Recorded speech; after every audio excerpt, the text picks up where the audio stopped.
Hey guys, what is up? This is Corey Lee of Curb Freely and Discover's new content manager and brand ambassador. So I'm super excited to be live here on the Discover Facebook page. This will be our first live video, but definitely not our last. So we're hoping to do these every couple weeks with a new destination, a new topic, and it's going to be really exciting. So definitely tune in for all of our future Facebook Lives. Today, though, is going to be a really special one because if you maybe recognize the background behind me, I am going to be talking all about Copenhagen, Denmark. It's one of my personal favorite destinations within Europe. I was lucky enough to visit a few years ago while doing a Baltic cruise and spent a few days in Copenhagen, and it really won me over. It's a fantastic destination. And while I was there, I was able to go on a tour with Mia at Copenhagen by Mia and Friends. It's a Copenhagen-based tour company, and they do accessible tours, walking and rolling tours all around the city. And it was really one of the best tours that I've ever done. Accessible, and she's a great guide. So if you're going to be in Copenhagen, definitely check it out. And yeah, let's bring Mia on and we'll start talking all about accessibility within Copenhagen. Mia, thank you so much for joining me today. Hi, well, thank you for having me. Yeah, I'm super excited to talk with you. As I was saying, Copenhagen, in my brief visit, very, very brief, only like 2 days, I think I was there, but it definitely made an impression and became one of my favorite cities in the world. So Copenhagen is absolutely beautiful, and it's really nice for even just like a day tour. If you're only going to be there for a day, I think you did a phenomenal job of showing us as much as you could in that short time frame. So thank you. Well, thank you. I'm glad you feel that way afterwards. Yeah, and can you, to start out, just tell us a little bit about your company and what kind of tours you offer and some things like that? Yeah, of course. So my name is Mia, and I do this with some of my guide friends. So that's why we named ourselves Copenhagen by Me and Friends. We do the tours slightly, we're not like the traditional sightseeing tours. We're very much focused on culture and seeing local perspectives on the city. All of my guides have grown up in Denmark or Copenhagen, which we're the only company in Copenhagen that has that quality.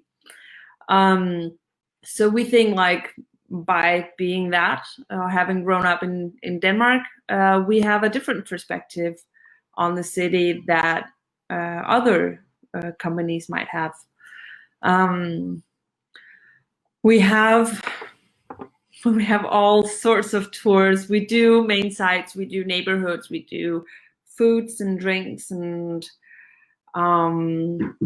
but what's very unique, we do culture tours, we do themed tours. Our most popular tour is a hygge and happiness tour because of the Danish concept of hygge that took on a couple of years ago globally and became famous. Yeah. Talk a little bit about what hygge means for anyone. Yeah, well, normally I spend 3.5 hours trying to explain people what it means. But if I have to do really, really short, it's basically about the feeling good and the doing things in a nice and calmly manner, enjoying what you do and enjoying life. Yeah. Being present in what you do. Awesome. Yeah, things like that. Yeah, awesome. And can you talk a little bit about when did you start doing accessible tours, and what do you currently offer as far as accessibility goes? Yeah.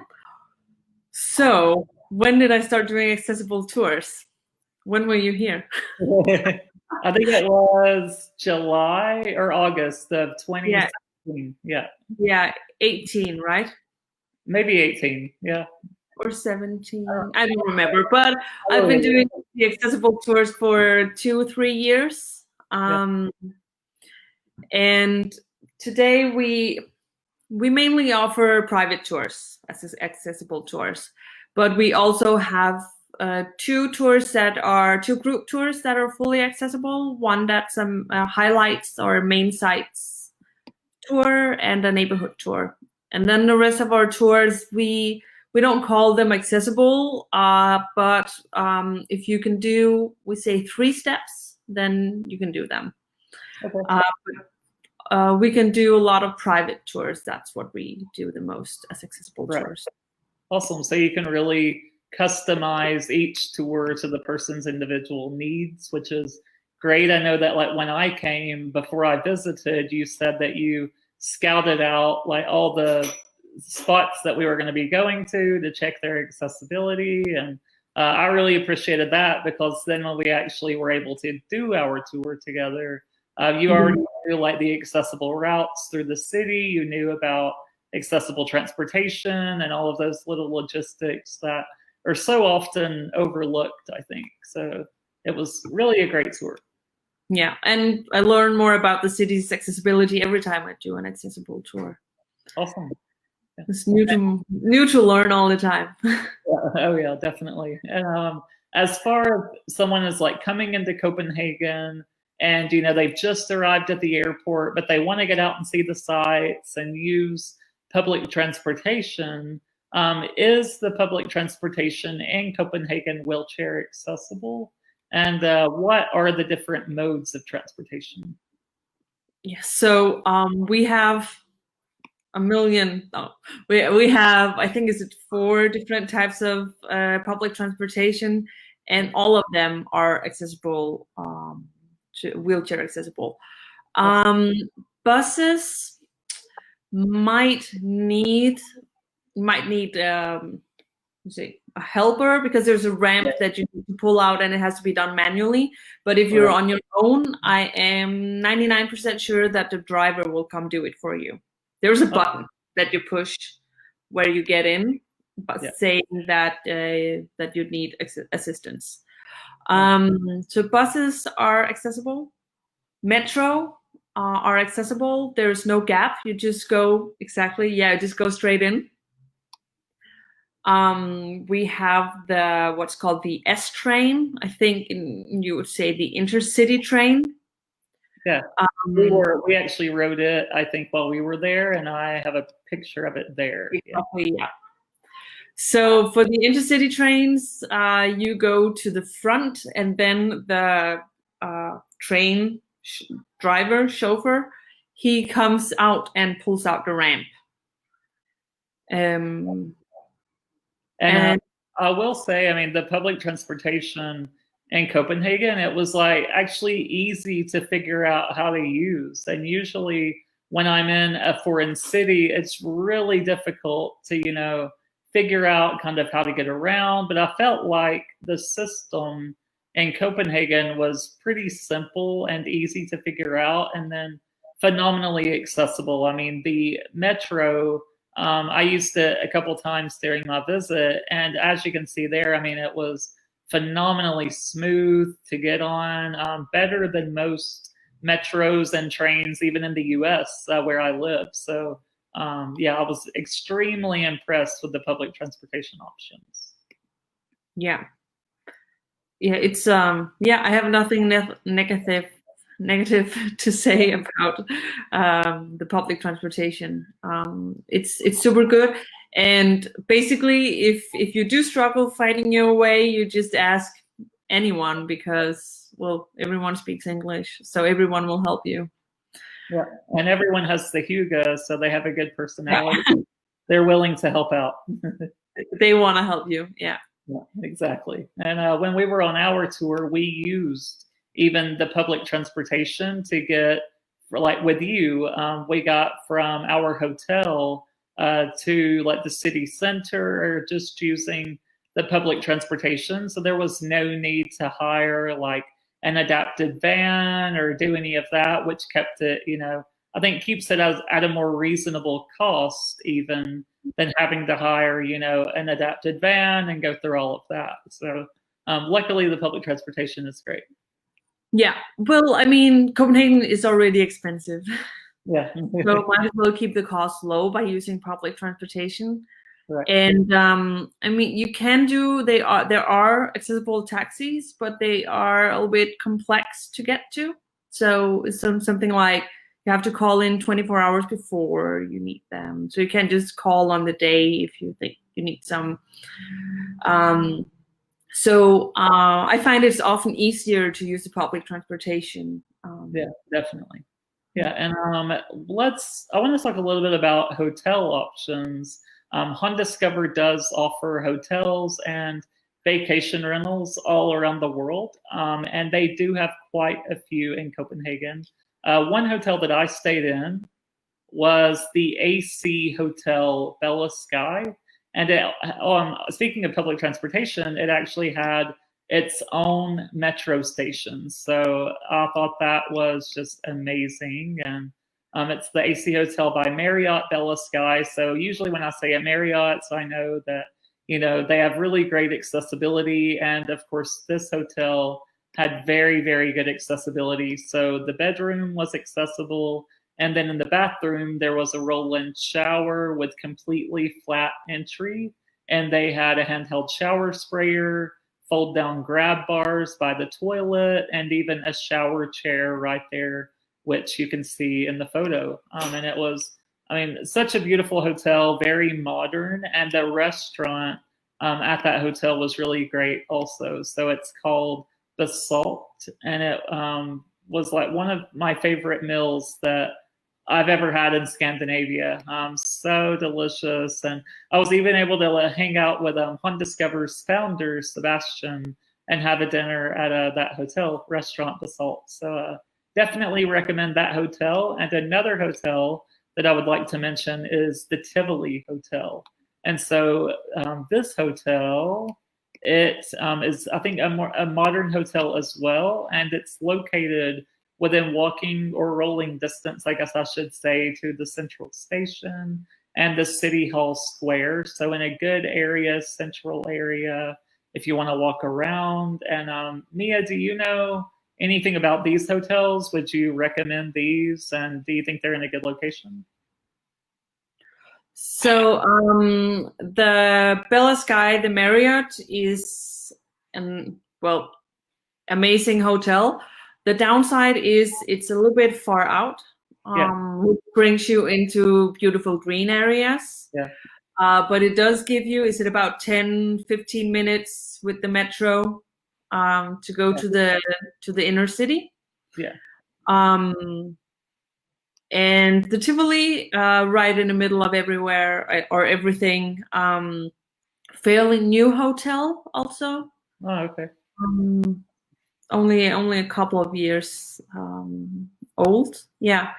Nice. I've never been there, but I've heard they have sort of like a theme in there, like the Tivoli theme, circus like someone has even said. So I think it would be a little bit fun, a fun hotel. Yeah, if I'm ever back in Copenhagen, I can stay at the Tivoli, but the AC Hotel, it is, like you said, a bit out of the city, so you do need to use the metro, but luckily it does have its own metro stop, like right there at the hotel. So like 30 seconds away, you can get on the metro and go to the city center and all of the fun attractions. And if you want to book these hotels, definitely check out Hundiscover.com, scrolling across there at the bottom of the screen. Here's a comment for you. Thanks so much for showing us your city. This is from my mom, of course. So she really loved the tour too. And Lily Longshore says hello as well. She's a frequent traveler and uses a wheelchair as well. Yeah. Well, hello to both of them, and it was a pleasure, Sandy. Yeah, thank you so much for submitting your comments. And if you have a question, definitely leave a comment and let us know. But now that we've kind of talked about the logistics of, you know, getting around Copenhagen with transportation and the hotels, let's get into the fun stuff now. So what like outdoor attractions would you recommend? I know that with COVID-19, outdoor attractions are definitely more popular than the indoor places. And so, what kind of outdoor attractions would you recommend that someone visit on one of your tours? Where to start? There's so many. There's so many, and all of Copenhagen outdoor is amazing. Most of outdoor Copenhagen is accessible. I want to say almost all of outdoor Copenhagen is accessible, but it would be like going to see the Tivoli, the theme park Tivoli. Definitely. There's also exactly, yeah. There's And, also I also, I think I remember from our tour that the Tivoli Gardens, it's not actually a garden, like it's a theme park, and it is the second oldest theme park in the world. Is that correct? yeah, exactly, yeah. And Walt Disney even got some of his ideas to build Disneyland from Tivoli Gardens. So I'm a huge Disney fan. So as soon as you said that on our tour, I was like, immediately it piqued my interest. Yeah. Well, it's actually a little funny because he also made the same mistake that Tivoli made, which was placing it in a city with limited space, so you can't expand. Right. We have the issue in Tivoli, and there's the issue with the first Disney park. Yeah, absolutely. And as you can see from these photos, I mean, the Tivoli, it definitely has a theme and it's like just beautiful. I mean, the architecture is stunning. It's really such a beautiful theme park and you feel like you're in like a fantasy land. I mean, it's so beautiful and definitely worth visiting, even though the attractions like themselves, the rides and different things are not necessarily wheelchair accessible, but even just rolling around Tivoli Gardens and just seeing everything and getting a bite to eat or shopping, it's definitely worth exploring. Yeah. Well, visiting the gardens and riding all the rides, it's also 2 different tickets. So it's not like you're not getting your ticket value just for going through the park. Yeah, it's beautiful. It does seasonal themes in there or decorations. So even if you've been there before, if you come back, you're in a different season, it'll be completely different to visit. There's light shows in the evening. There's fireworks. I don't know with the whole COVID situation if there's fireworks right now, but there's still light shows. Yeah, awesome. Cool. Yeah. What other outdoor attractions? I know like when we visited, I think one of the first places we went to was the Citadel, like the fortress, and I really loved it because it was just like a really sunny and beautiful day, and we were able to walk around and see all the attractions right there at the Citadel. So it's a beautiful spot. Yeah. Right now, the Citadel is undergoing construction. Oh, okay. So it's not so beautiful right now. Yeah. But going up on the banks, you can still do that like we did here in this picture to get a wonderful view of both the city and the canals and everything. So that's definitely recommendable still. Yeah. And what else would you recommend? Any other places? Well, actually, we talked about Tivoli being the second oldest theme park in the world. We also have the oldest theme park. Oh. It's about 30 minutes train ride from Copenhagen. So it's also pretty easy. It's called Bakken. Oh, okay. So that's also very nice to visit. It has also a beautiful deer park, which is a UNESCO site. Nice. To get some real green areas. But otherwise, I mean... While we're speaking of the Tivoli, Lily wants to know if you know how much are tickets to the Tivoli. Yeah. Oh, well, I haven't checked in US dollars, but in Danish kroners, They're about 140 kroners. Okay. Yeah, I don't know how much that is. So sorry, but if you look up 140 kronas to US, hopefully you can figure it out. Yeah. Yeah. It's divided by 5 or 6 or so. Okay. Nice. Yeah.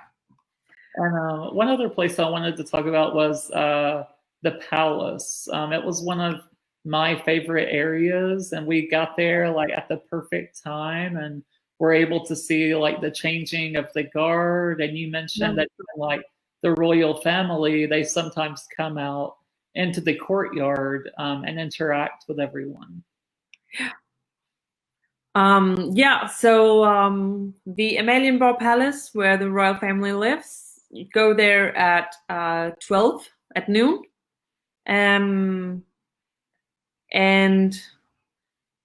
sorry.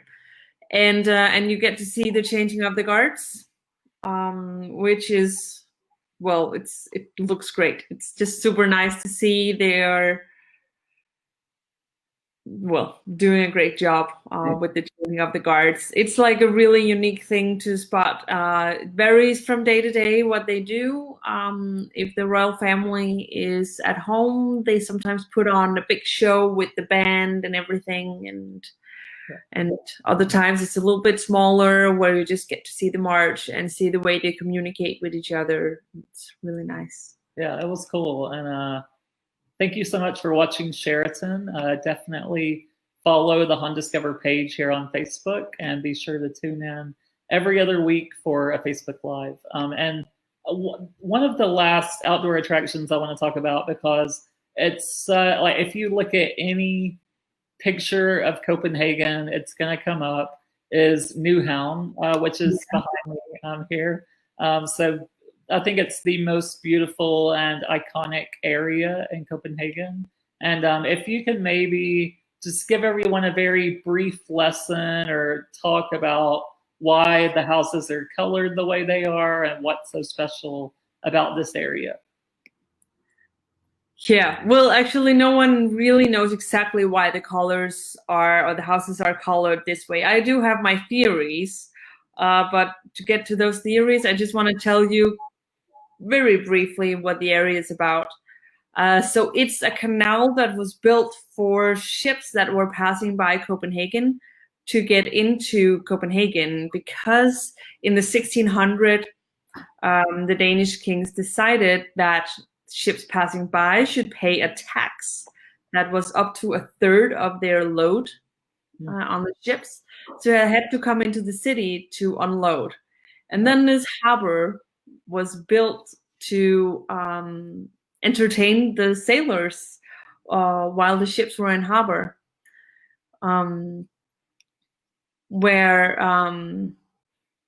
So there were bars in the basements, and they say entertainment upstairs in the rest of the house. And today it's mostly residential upstairs, and it's restaurants and bars downstairs. It has great ambience. There's always sun. I don't know how they do that. It's always sunny in Newhavn. Yeah. Yeah, it was really great weather while we were there. I mean, I remember like we had a full photo shoot right there, and we like stayed for almost an hour, probably just taking all the pictures that we could, and getting like trees with Newhavn in the background. And it's such a beautiful area that, I mean, you've got to visit if you're going to be in Copenhagen, I think. Yeah. It's a must do, but it's hard to avoid also. Yeah. If you get there like early afternoon or late mornings, won't be that many people. Well, or during the COVID, there won't be that many people. Yeah, right. If you can go now, then you can go now. Get the city to yourself. Right. And I know we've got to talk about it. The Little Mermaid. It's the most iconic statue. One of the most iconic, I think, in the entire world is the Little Mermaid statue in Copenhagen. It was definitely smaller than I thought it would be. And you do see it kind of from a distance. So there you can see like that's kind of the view that I had of the Little Mermaid statue. So it was pretty packed, and I don't know. Some people say that it's underwhelming to see it, but I still think it's a definite necessity to any Copenhagen trip. Yeah, so she's actually she's been named the most disappointing site in the world. Oh wow! But I personally find her very elegant. She's just beautiful to look at. I think it's because of her size that people find her disappointing. Wow. But there's just so much detail to her. The background is great. She does have like the whole water. I mean, there is Copenhagen in the background, but there's quite a bit water where she can, where it's just looks beautiful, beautiful area she's placed in, and just very detailed statue. Yeah, and I mean, I think it is a necessity if you're going to be there. I mean, I think she is like 4 feet tall, so it's like human sized, just regular human size, something like that. Well, I mean, it's not that she's like tiny; it's just that she's kind of far away, and I think you build up your expectations so much with this statue that I don't know, but I enjoyed it though, and I really liked seeing it. So, and now that we've kind of talked about a lot of the outdoor experiences, let's talk about like some indoor experiences. One of my favorite places that we went indoors was the market. What's it called? The Torva Helena. Okay. Yeah. I completely butchered it, so I'm glad that you said it. But we had some lunch there, and there were all kinds of like shops and eateries within the market. This is what I had for lunch. It was an open-faced sandwich, and apparently open-faced sandwiches are like very, very popular in Denmark. Is that correct? Well, it's the lunch. Yeah. And this was delicious. I mean, it was right there from the market. Had some fish on bread with some sauce and capers, and delicious. So definitely recommend going to the market. And what are some other indoor experiences that you would recommend? Well, one of my favorites to do is you mentioned the market. I love the market. Then there's the National Museum. The National Museum, also wonderfully accessible. You went there too, right? I did. Yeah, the National Museum. Yeah. It's great visiting indoor. Tells the whole story. Has a lot of Viking. Like here has even older, has newer history. You can easily spend a lot of hours in the National Museum. Definitely. We got there pretty late in the day, so we only had like an hour to see everything, and it was definitely nowhere near enough time, but we tried to make the best of it and see as much as we could, and it's really a great museum. Yeah. And we do have a few questions. Rachel wants to know, what is the story of the mermaid? If you can give us a very brief description. Very brief. Of the statue or the story, the fairy tale? Like, I guess the statue. I think we all know the Little Mermaid, like the story, but maybe of the statue and like its importance to Copenhagen. Yeah. So the statue of the mermaid was given to Copenhagen by the founder of the Carlsberg, the beer brewery. He went to see the ballet of the Little Mermaid from the Hans Christian Andersen fairy tale, and he just loved the fairy tale so much that he wanted to share that cultural part, that cultural aspect with the rest of Copenhagen. So he had the statue sculptured, And the sculpturist used his wife as a model for parts of the statue, and then a model for the rest of the statue. Nice. Yeah, and yeah, she's just been through a lot, they say.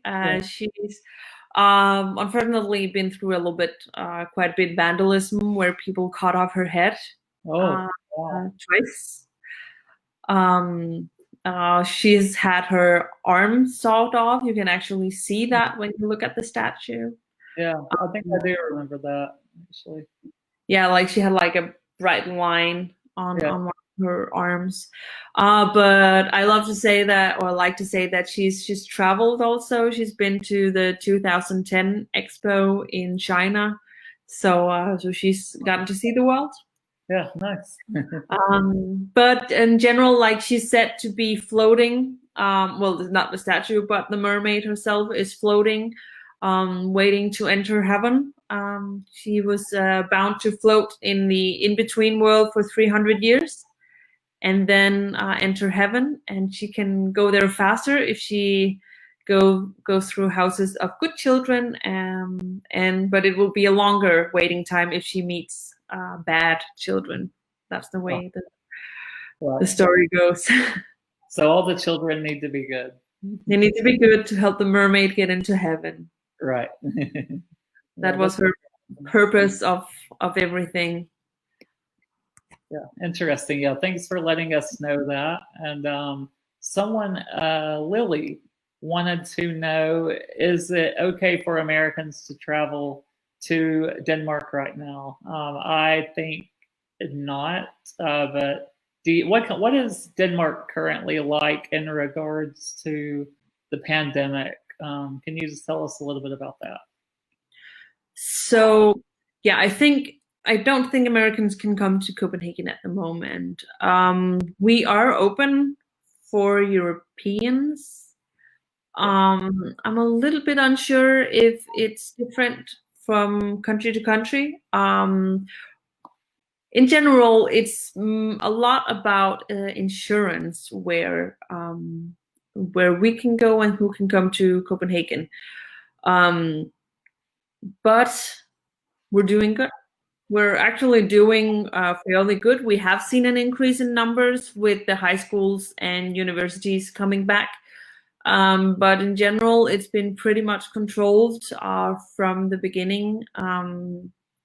It's been super easy having people keep a safe distance, and having people controlling the whole thing. It's been super easy. Right now they're testing more people, testing a lot each day,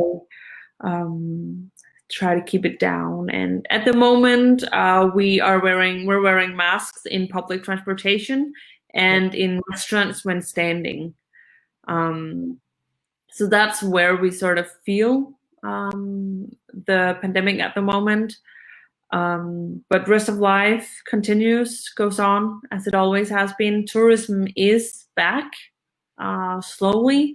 We do have visitors from mostly from Scandinavia, Germany, the UK, northern and central Europe mostly.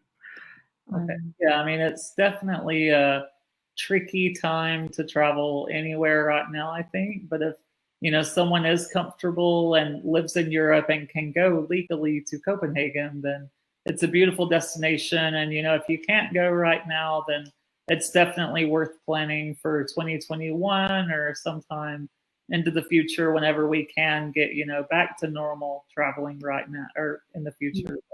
Yeah, beautiful destination. And why do you think that Copenhagen is such a great choice for disabled travelers to visit? So I think, like, one of the things that Copenhagen does special is that Copenhagen is a really old city. So we're 850 some years old. 853 to be specific. But Copenhagen is Copenhagen is a city on wheels. Copenhagen is a biking city. So all of the city has been thought out how to be accessible on wheels. So even though we do have a lot of cobblestones area, for example, there will be a path for two wheels where you can go through. It would be maybe a little bit uncomfortable or a little bit bumpy if you have a scooter. We call it a scooter when it has three wheels, because one wheel will be on cobblestones. But if you do have just like in two for a four wheels wheelchair, you can easily avoid the cobblestones. Yeah. I mean, I thought it was pretty easy to get around. There were some rough spots, but definitely a lot of smooth areas thanks to there being so many bikes in Copenhagen. I mean, like you said, it's a city that's built for bicycles. So luckily there are curb cuts and it can be pretty smooth in a lot of areas. Yeah. There's not the issue of going up high curbs and everything. That's all like the gap is filled in, so it's easy to go over. Yeah, I think that's like one of the things that the city does really well. We're known for paying high taxes in Denmark, and I think that's also one of the places where we do see that coming back. Most of the government-owned areas are very accessible and very well fitted for wheelchairs also. Yeah, definitely. And even in like the city center, there were some restrooms such as this that were accessible and like right there in the town square. And they actually even had like grab bars and everything in the restroom right there. So even like little things like that, I noticed. Like Copenhagen has some really phenomenal accessibility, from this like accessible restrooms to accessible transportation and attractions and curb cuts and all of that. So it's really a great city for wheelchair users all around the world, I believe. Yeah. And last question. It's been really fun, but we'll start wrapping it up. But I want to ask you, if you could only choose three, what are your top three activities or attractions that you would recommend for someone visiting Copenhagen? Only three. That's a tough one. I mean, I do like have to say you have to see the castles and Nyhavn. You have to see the outdoor Copenhagen. You have to feel the atmosphere. There's just a great atmosphere walking around in Copenhagen. Sit down at a cafe, have a cup of coffee outdoors, something like that. That's really, really great. I would, this might depend on if you are able to, my next recommendation might depend on if you're able to raise your wheelchair. If you are, I would recommend everyone to go to the tower of the parliament. We didn't go there on the day on our tour because the lift was out of service. Oh yeah, I remember that can happen, of course, unfortunately. But the tower of the parliament is accessible. There's a lift all the way to the top. Okay. Beautiful view over the city. They also have a restaurant at the top that's also accessible. And now I have a reason to come back because I need more.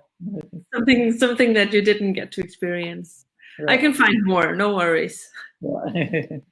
Yeah, hopefully I can come back one day soon. Fingers crossed. Yeah. And and then I would just put Tivoli up there too. Must see. Yeah, definitely. Definitely. Yeah, I mean, I would definitely, if I was choosing three, I would definitely say the Tivoli Gardens. It is really beautiful. It's fun to just, roll around. Beautiful space. And then Newhound, definitely for the photo ops. And lastly, I would say the market. That fish sandwich, it's just like one of the best things I've ever eaten. So I got to choose the market. Well, the market is heaven for foodies.